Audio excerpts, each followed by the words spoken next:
బాబోయ్ క్లాస్కి రాగానే ప్రజెంటేషన్ అంట.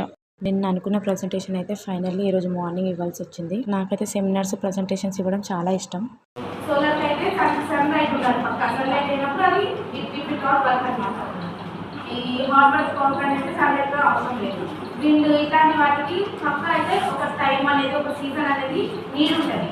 దీనికైతే నో నీడ్ అనమాట. ఇది 24 గంటలు మనకు అవైలబుల్ ఉంటుంది.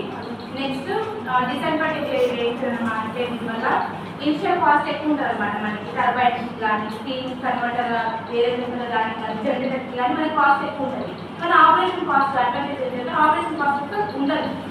మళ్ళీ అదే సేమ్ ప్రాసెస్ రీయూజ్ చేయడానికి ఆ కింద జరిగేటువంటి కాస్ట్ మాత్రమే మనకు పడుతుంది. వేరే కార్పొరేట్స్లో పోల్చుకుంటే దీనికి చాలా తక్కువ కాస్ట్ ఉంటుంది. నెక్స్ట్ సో ఇంటర్వ్యూ టైంలో మనకి ప్రాబ్లం అవ్వకూడదు అంటే ఇప్పటి నుండే మనం ఇలా ప్రజెంటేషన్స్కి సెమినార్స్కి అటెండ్ అవ్వడం చాలా బెటర్. అందుకని నేను 7th నుంచి అయితే సెమినార్స్కి ప్రజెంటేషన్స్కి ఫుల్ ఇంట్రెస్ట్ చూపిస్తాను అనమాట.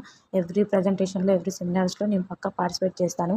తెలిసిన వాళ్ళ కోసం కాదు, తెలియని వాళ్ళ కోసం చెప్తున్నాను. రైట్ అయినా రాంగ్ అయినా try to participate in every seminar so that you can attend interviews without any fear.